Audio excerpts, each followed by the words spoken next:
Welcome to Scrolling to Death. Today I have Sam Chapman here with me. We're both in Southern California. We survived this week's rainstorm. Thank you. Thank you for being here, Sam. I appreciate your time. Thank you for having me. Of course. So, a little bit about Sam that I've recently learned. You are a very accomplished businessman. You are an author. You've founded and led several companies, one of which was rated number one fastest growing company in the nation. Um, Things were going really well for your family. Your wife, Dr. Laura Berman, is a world renowned therapist and author. She regularly appears on Good Morning America and The Oprah Show and Dr. Oz. But 3 years ago, yesterday actually, your world came crashing down. And can you please tell us what happened on February 7th of 2021? Right, so it was Super Bowl Sunday, and it was during the lockdown. So we thought for sure our kids were safe. This was the one benefit to being locked down is that they weren't getting in trouble. But it turns out that they not only went to school together online, but they got in trouble together online and moved as a pack, discovered new things, spending so many hours online. They're digital natives, and we're not. Turns out that Mm-hmm. before that day, uh, a dealer had reached out to our son on Snapchat and offered him something for free off of a colorful drug menu and delivered it to our house like a pizza at night after we were asleep. And he didn't have to go any further than our front yard to get what killed him. And so that day, our youngest boy found his brother dead on the floor and screamed for us. And we ran in and tried to resuscitate my son and failed. And the EMTs showed up and they tried and failed. And then we were faced with the fact that there was nothing we could do, and the coroner came. And Laura, my wife, went on her Instagram to warn our community about this drug dealer. And then we Mm-hmm. asked the police to, let's contact him again and have him come over to the house now, and you can arrest him. And they said that's not how we do it. We said, well, then call Snapchat and find out who it is. And they said that they don't bother calling anymore because Snapchat doesn't help the Santa Monica police. And Snapchat's located in Santa Monica, by the way. That's where their headquarters are. And so they said they'd be back in 3 months when the toxicology report came back to find out if it really was a poisoning or an overdose, if it was some drug or if it was something unintended like a fentanyl poisoning. And that's really Mm-hmm. important distinction for the folks out there is that there's a big difference between um, being addicted to fentanyl and overdosing on it and being poisoned and not intending to take fentanyl. So we call that fentanyl poisoning. And most of Mm-hmm. the deaths from fentanyl around the country are, in fact, fentanyl poisonings, although once you have it, the drug, you're addicted. So if you survive, Mm-hmm. you become an addict, and a horrible catch 22. Mm-hmm. So the media picked up my wife's Instagram post, and we decided to go public and try and warn other parents because at the time, lots of people, especially us, didn't know that Snapchat could be dangerous. Um, no one knew about fentanyl, you know, what that Mm-hmm. was. And so we thought we should get out there and warn people. And we did. And as the way things work, you're here in Southern California. If you get some attention, then the police pay attention. And so 2 days later, instead of 3 months later, the detective showed up and treated it like the murder scene that they should have and started collecting evidence and took his technology away and all the things you would do to investigate. And the Santa Monica police later said that they learned on us that from now on, when they walk in and someone is dead without explanation, that they have to treat it as if it's a murder scene instead of an overdose because of the Mm-hmm. prevalence of fentanyl poisoning these days. Right. Okay. So, Sam, thank you for sharing that story. I'm so, so sorry that that happened to your family. Um, I want to touch on the fact about Snap not being cooperative. And I sat in the courtroom with Amy Neville and a few other parents recently in LA and listened to their attorneys explain how cooperative they are with the police in every case that they can be, and blaming law enforcement for not following the proper procedures to getting the information from Snapchat and many other things. And I also learned through Amy Neville that they will be cooperative once they get bad PR, right? They'll give it over if it's going to give them a bad look. So is this what you're hearing now through your experience and all the other stories that are similar to yours? Well, we actually spoke to Evan Spiegel, the CEO of Snap Inc., and told Okay. him that Snapchat doesn't respond to parents' valid subpoenas. And he said that area was understaffed and he would look into it. And a few weeks later, they announced that they were going to staff up in that area and start publishing how often or how soon they respond to subpoenas on average and try and create an industry leading standard. Treated it like every PR fix that they do that has virtually no Mm-hmm. effect. And the idea that this is even an issue, that so many people are dying on the platform that they can't even handle all the subpoenas, speaks for itself, right? Um, Right.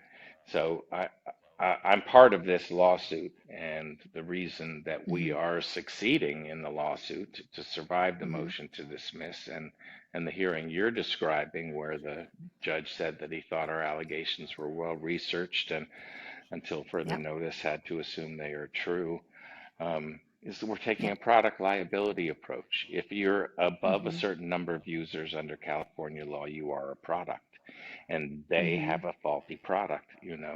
Killing your Mm-hmm. users is as faulty as it can be, and there's a Right. failure to warn. Um, there are two other cases that have broken through the First Amendment protections and Section 230C of the Communications Decency Act, one federal Mm-hmm. class action suit with Judge Gonzalez Rogers, and another one in California Superior Court down the hall from ours under Judge Cool. And all three Mm-hmm. of the cases alleged the same thing, which is that they have addicted children to the platform and they are Mm-hmm. responsible for any harm that comes from that. Now, Mm-hmm. 41 attorneys general have also just sued Meta under the same premise. So we're having a Right. shift in the legal community, and Mm-hmm. our particular case has broken through on 12 allegations to go to trial with full discovery, and it's sort of the Right. broadest playing field of discovery that anyone's ever had against a major social media company, and Yeah. we're putting up a good fight. You are. And 200, over 200 school districts in the US are also suing the big tech companies for their increase in resources that they're having to provide to children for the mental health issues that are being caused from their platforms, their faulty platforms. And I do believe that even though we're fighting for Sammy's law, it's the Mm-hmm. court case that's going to make them change. Once Mm-hmm. one parent Yeah. breaks through, here come 100,000 other parents who have similar Yeah. causes of action, and they're going to get swamped. And they're not going to want to show up in court and not say to the judge, "We fixed the problem, Your Honor."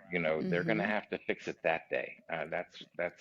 That's why we're suing. You have to sue for Yeah. money in U.S. court, but the real reason we're suing is to try and get them to make the platform safe for kids. Do you think that it's possible at this point to fix the platform, or do you think it just needs to go away with Snapchat specifically? Well, so we have a fix. That's what Sammy's law is, right? Okay, There's tell me about that more. Yeah, tell me. There's third-party safety software out there that alerts parents when something dangerous or illegal happens on their kids' devices. And the Mm-hmm. platforms with children on it do not allow for integration of that third-party safety software. Sammy's law Mm-hmm. simply requires that all platforms with children allow for third-party safety software integration. There are Mm-hmm. 14 different companies out there that do it, and parents will have visibility into our kids' devices finally. And we can handle the sexting when it occurs. We can handle the suicide. We can handle the gun sales, the drug sales, all of those things, the drug emojis. They use AI to keep up on the latest and they let parents know. And in cases of imminent harm, they even call the police and have done so over Mm, 1,000 times. So this amazing. one stroke allows the platforms, they can keep dealing drugs to adults and doing adult behavior all they want, and they can let Hmm. parents who care to parent their kids again and get in the way of some of these dangerous activities online. And one Okay. stroke, we solve all the problems, and that's why we're pushing for it. It's House Resolution 5778, and if you Hmm. go to sammyslaw.org, you can read all Okay. about the law and voice your support. Okay. Thank you, Sam. So, is big tech lobbying against Sammy's Law? Not yet, not yet. But Okay. Okay. I did ask Evan Spiegel to allow for parent monitoring software, and I know he's against it because he said no on the grounds of data privacy. See, they sell our kids' data to advertisers for more targeted advertising, more effective advertising, if you will, and they didn't Hmm. want that data to cycle through another company and then they could use it. So Sammy's Law prevents them from retaining that data. It's only used for safety and then it has to be discarded.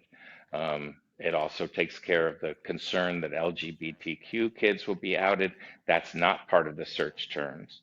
Hmm. So we've watched some of the pitfalls that have happened with COSA and baked them into Yeah. the Sammy's Law, and we're just hopeful. We're hopeful that COSA passes. If it doesn't, Hmm. we're hopeful that a more narrow approach like Sammy's Law might be substituted in there. We'll see. Yeah. Okay. So we're focusing on Snapchat here, but I'm sure you've learned about dangers on all the different social media platforms. Is there certain platforms that you would consider most dangerous if parents are, my kids are 8 and under, they're not on social media yet? Are there ones I should just keep them off of entirely until they're made more safe? Well, I think that's where some of these third-party software companies come in, like Bark. Mm-hmm. Um, Mm-hmm. they have a safe phone, so I would start with that. If I had a younger teen and you want them to have a phone, they can contact you after school, get the Bark phone, and Mm-hmm. they don't have the social media platforms. But Snapchat's where a lot of the dirty stuff is happening. I think that was what I would worry about most. But the instant Yep. messaging services of Facebook and Instagram are also an issue. You have TikTok, which is more of a cultural indoctrination than a Mm-hmm. drug deal per se or a suicide baiting. There are all kinds of unhealthy things happening. People are watching other people with Tourette's, and they watch it so often that they come down with like this sympathetic Yeah. Tourette's. It's, Yeah. I call it TikTok tick. yeah, TikTok sick. Yeah. Yeah, there you go. I like that. Mm-hmm.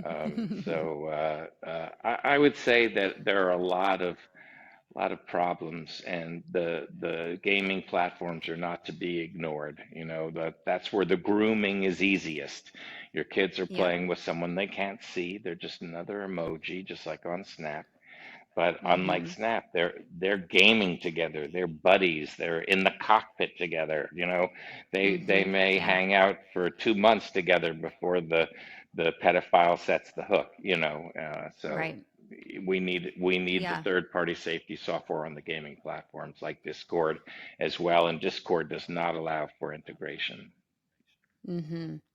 And the suicide baiting is happening a ton on Discord and the gaming chats as well. I'm doing an investigative piece right now on gaming chats, and there is a rise in actual suicides happening due to suicide baiting within the gaming chats. And so I interviewed a bunch of gamers, and they're telling me that they hear "go kill yourself" every single time that they play. Mhm. And just the toxic culture within those chats is really difficult for some of these kids to handle who may already be in a tough mental state. So, um, yeah. Platforms with anonymity are more toxic, Hmm. right? It brings out the Hmm. troll in everybody. And Right. You just want to watch out when you combine that with aggressive gameplay. You're really bringing out the worst, especially in young men. 100%. So you said before that you didn't know that Snapchat had harms and danger within it. And that seems to be, it seems to be hard to crack through with these messages and get to just the general parent population. So why do you think more parents aren't aware of the harms? Why do you think more parents are not aware of the harms that exist on social media? Well, because Snapchat is designed in this cute little wrapper, it looks like cartoon land, right? Right. So when we heard about it and the disappearing snaps, what we thought we had to worry about was like nudie pics. And we spoke to our kids about that. Don't put anything out there that, you know, you'll want back one day, right? We had Mm-hmm. no idea that adults were on there. That's the part we didn't Mm-hmm. realize, that there were criminals on there, that they were selling counterfeit drugs and guns and Mm-hmm. turning girls out into prostitutes through sextortion and all of the things that are happening. And when you hear the history of the platform, it makes sense. You know, it was Mm-hmm. a few college boys who sent off their own nudie pic to someone and wished he could have it back, and boom, the $1 million idea was born, and it was called Peekaboo, right? And it was Yep. basically a Yep. sexting app. And then they Right. realized that they had mostly teens on their sexting app and renamed it Snapchat. And here we are, folks. Your kids are playing on a sexting app. And, you know, we had no idea that's what rebranding does. Um, Mm-hmm. so anyway, um, there are dangers on all of the different platforms, but because Mm-hmm. 75% of our kids are on Snapchat, and the snaps disappear, everyone sort of operates with impunity there. It's Right. become the dark web for children. Right.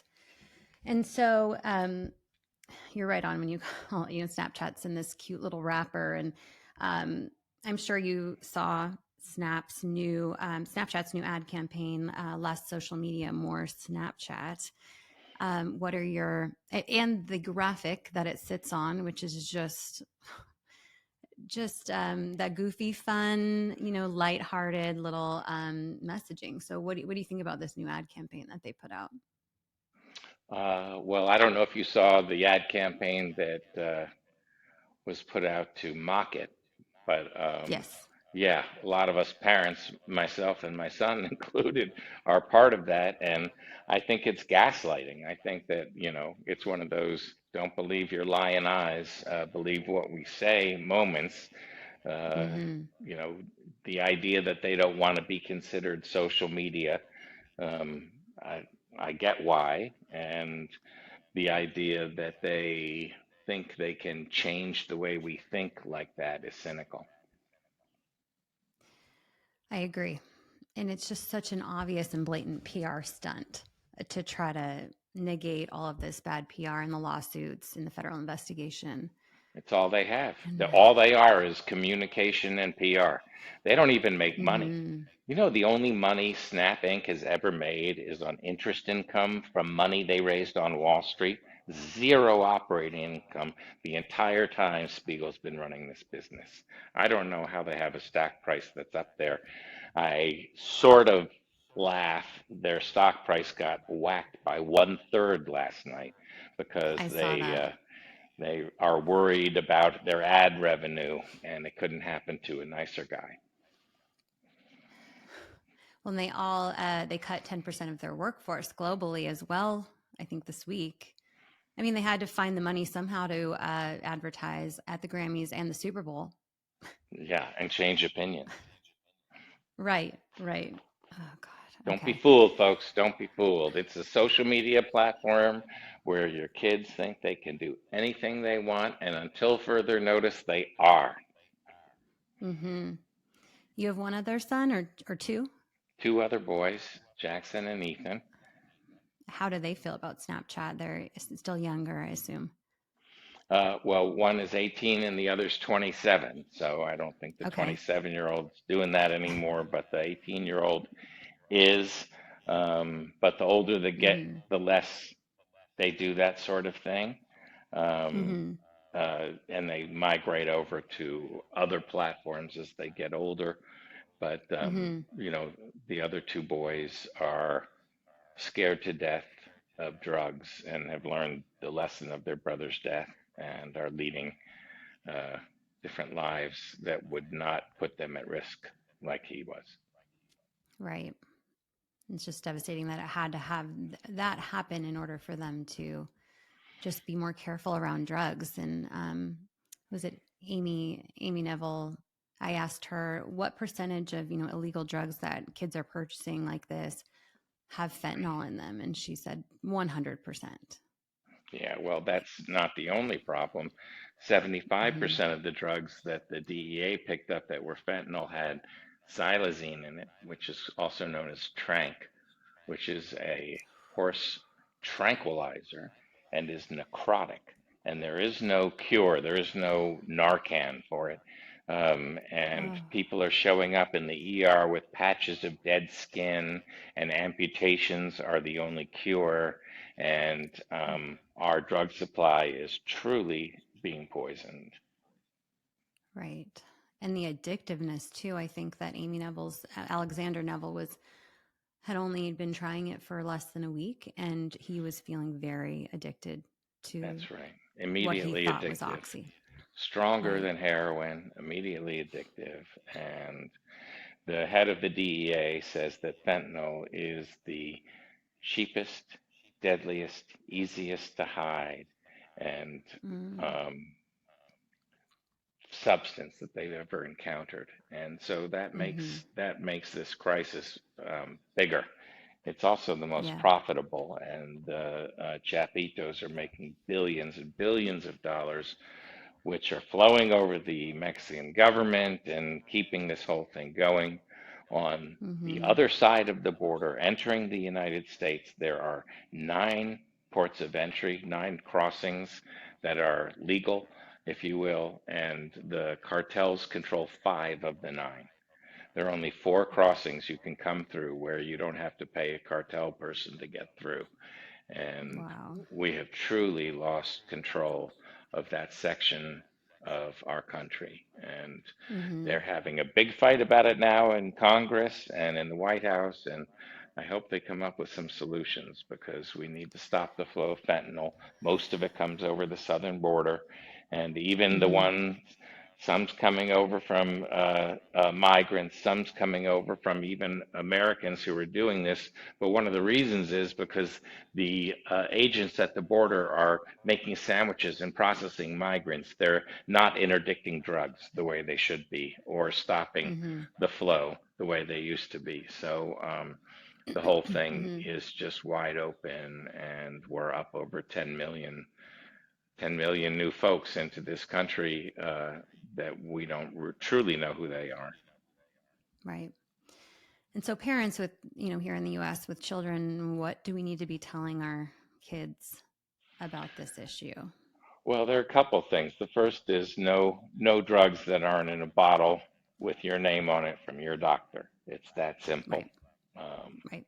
and in foreign countries like Mexico, you can't even get over-the-counter drugs. If you're going on vacation down south, you have to bring your own medicines. Ibuprofen, Mm. in some cases in Mexico, has fentanyl in it. So um, yeah. And then the other thing for Okay. parents is until they do allow for safety software integration, you want to get the passwords and usernames of all of your kids' devices and the platforms they're on so that you can check in an emergency, or if you've got a problem Mm-hmm. child, so that you can check every once in a while or all day, whatever you have to do. Yep. Let's let your representatives know that if Sammy's Law is put in place, then parents can parent again. And it's so Yeah. simple, and it's all about money. And I don't Mm-hmm. know how these CEOs that we saw at that hearing could possibly sleep at night knowing that they are accessory to murder every day. And I loved watching Mark Zuckerberg get chased out of there like a criminal by the Fox News lady, Aisha Husney. She's screaming, Mark, what about the dead kids? Do you take any responsibility for all the dead children, Mark? and he dives into his SUV. So he enters the room with like 70 parents. We're holding up the pictures of our children. It's like a Mm-hmm. funeral in there. You could hear a pin drop. That's what they all walked into, and then he gets chased out of there like a crook. And so that made me feel better. That helped a little Yeah. bit to see that they can feel society has had enough. Mm-hmm. Yeah. Yeah, and I think more people are seeing it. And I think often, how do they sleep at night? How do they have children that are, they're not letting on social media, that they're not giving iPads to when they're 2 years old. Like they're restricting their own products from their children, yet selling them, providing them to our children to become customers or users. Um, it's just all wrong, right? And I thank you for everything that you're working on. So we talked about Sammy's Law, and you can go to sammyslaw.org. You are involved in a lawsuit against Snapchat. Are you underneath? It's Neville et al. Versus Snap. Are you're one That's of those right. families? That's right. Okay. I am an Amy Neville disciple. Mm-hmm. Right. She's Uh, amazing. yeah, I think of her as sort of the leader of our movement and just this Mm-hmm. tireless person whose advocacy I emulate. We're Mm-hmm. also making a movie about what we are up to Yes. and this struggle, Yes. and integrated with the Rolling Stone investigative reporter who's looking into Snapchat and going to come out with a big expose in a couple of months. So that's called Mm-hmm. Vanish Mode, and Mm-hmm. we just want to put together a high quality film that'll get seen by as many people as possible on a big platform so that more parents know to watch out. Because so far, Yeah. it's only been the parents that have been able to do anything about this. And we get out there into the schools and we speak to Mm-hmm. law enforcement and we go on TV and speak to our lawmakers, but it's just warning other families has been the only thing that we've all been able to accomplish, along with people like yourself Mm-hmm. in the media who have given us a voice.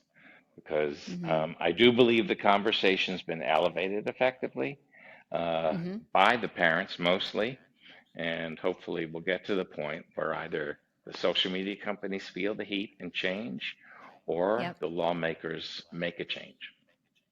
Yeah. I'm happy to support this message. And that film, you can go to vanishmodefilm.com. Is that right? To find out more about that film in Yes, development? that's just Still under construction. yeah, Okay. yeah, A but placeholder. well, it's there with some images. Our Mm-hmm. son and some of his friends, he's 18 years old, are another Mm-hmm. character in the movie, and they talk about what it's Mm-hmm. like to grow up in the era of fentanyl and social media and being Mm-hmm. overstimulated all the time, and Yeah. how different it is for them than it has been Yeah. for any other generation. I think there's more media too. So is Bloomberg doing a documentary on the Neville case as well? They were in person at the hearing that I went to. That's right. I did see them Okay. there. I saw another documentary film crew in our courtroom. So there are Mm. three working the case because it's like a civil rights case. There is a right to life. It's one of the main rights, right? And that's what's at Mm-hmm. stake in this fight. And no one has Yeah. been able to fight through the bulwark of the First Amendment and Section 230C to make these companies protect our Mm-hmm. families. And we're Yeah. just cracking through. Yeah. God, I'm glad I did this at the time I did. I'm going to be at if the case is in LA, if the actual trial is in LA, I'll be at every single day of it because it was just it's fascinating to watch these attorneys, in their fancy suits come in there and try to argue nonsense and Yeah, lies. take no responsibility for what their Yeah, companies are doing. And right. that's why I love being in this market and doing media, because I think that the people who work at Snap Inc. must see some of this and question what Mm-hmm. they're doing for a living. Or hopefully some of them are saying, are there ways I can make changes at work that will save some more kids, or I mean, they have this quick add feature that allows Mm-hmm. anybody who someone else knows, a guy you know who knows somebody, Mm-hmm. can connect to you, right? And then they have Right. snap maps. Snap maps are a geolocator device. So you Right. combine those two, and the drug dealer can see which park the kids are in. The kids can see where the drug dealers are, the bad kids can see where each other are, and the whole thing is incredibly dangerous. I don't think parents know that this whole geolocator thing is part of it. And I think the kids don't really share that too much because they love it, right? No. They can see Right. clusters of friends and know what to do. And there's a really fun Mm-hmm. part of all of that. I get that, you know, but Mm-hmm. there are lots of things that are fun that are risky as kids that Yeah. parents don't let them do. And this would be one of them if more parents knew about it. Mm-hmm. Well, the AI chatbot that they rolled out last year, Snapchat has admitted that it's putting out harmful content and misinformation to children. So, and they didn't remove it, they just made it so you can put an age bracket on it or an age limit on it within the family center. But then the children can just leave the family center on their own. Just the harmful, there's the functionality of Snapchat in itself is more harmful. There's more harmful things about it than there are beneficial to the True. kid. And the thing that gets me is that they keep making these moves that sound good, but have Mm-hmm. zero effect. They did a Mm-hmm. bunch of them right before the hearing. So you couldn't contact anybody who was under 16 if you weren't connected beforehand. Oh, they're protecting the Mm, 15-year-olds and under. No, that added one button to push to the tasks of connecting with those yeah. kids. It didn't change a thing. And shame on them. It's so cynical. It's like their ad. There's only so long Mm-hmm. that you can gaslight America before we're all going to find out. Right. The PR firms were working overtime, all of them, that week leading up to the hearing. It was embarrassing. Like, and And the where was lobby all of firms this? too. Yeah, yeah. And it's all words. They're not putting actual effort into it. But if there was effort made, where was that in the years prior? And did all of these other children have to die that have died since? You of all big tech, you've all known about these harms and you continue to stand behind your platform. Uh, it would be great to see a Snapchat whistleblower at some point. We haven't really, I mean, Meta has a couple, but they're Well, they're pretty tight all lipped over there. they're all asked to sign non-disclosure agreements. So it's only the Mm, very first original employees at Snap who didn't have to sign those agreements. That's why you're not mm, hearing what's going on. And ask okay. yourself why, what's so top secret about a cartoon app that everyone has to sign NDAs? Right. Mm-hmm. Something bad's Yeah. happening over there. A lot bad is happening over there. Okay, Sam. We didn't talk a lot about Sammy yet. I wonder if you could tell me before we end a favorite memory you have of Sammy. Well, I used to go to his football games, which was a lot of Mm-hmm. fun because you could yell and Mm-hmm. scream. And if he did something big, he was all excited about it. And then I would drive him home and I'd get the whole debrief on the way Mm-hmm. home. And it was just, you know, fun one-on-one time, driving him Yeah. to and from football games and football practice and watching him get stronger and head towards becoming a Mm-hmm. man, which he never got to become. And Mm-hmm. the main message is don't think it can't happen to you.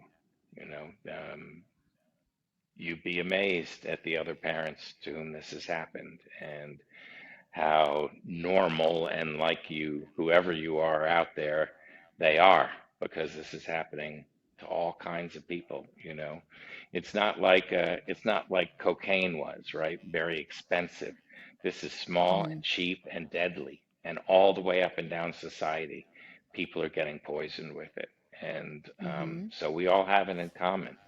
And if you got teens in your house, then you need to go out and get Narcan, because or Quixado, or some naloxone, because Mm-hmm. that remedy can save lives while you call 911 and wait for the EMTs to come.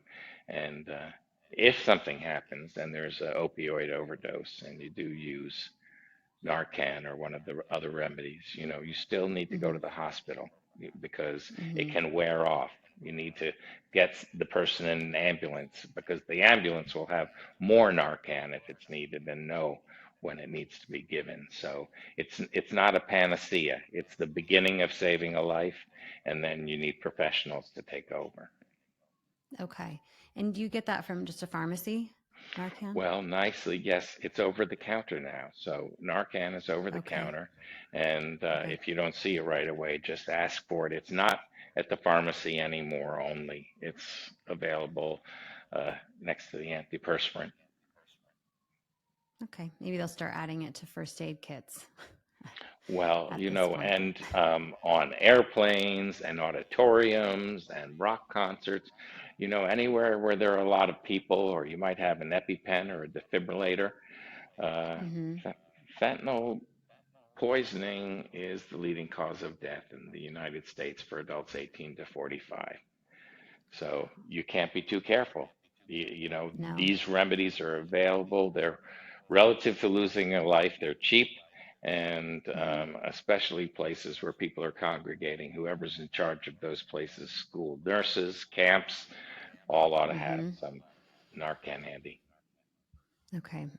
Sam, thank you. You speaking out about this is definitely saving lives because having Narcan in my home was never anything I would have thought of. And parents that are listening, you listed some really useful steps we can take to be prepared for when a harm is not just the fentanyl harms, but all of these harms that our kids will get access to through social media. We need to be diligent. And I am extremely hopeful that Sammy's Law will pass. So we have one easy spot to be able to manage controlling or monitoring our children's use of their devices. Um, Sam, is there anything else that you'd like to share with parents? No, just you got to be good and you've got to be lucky too.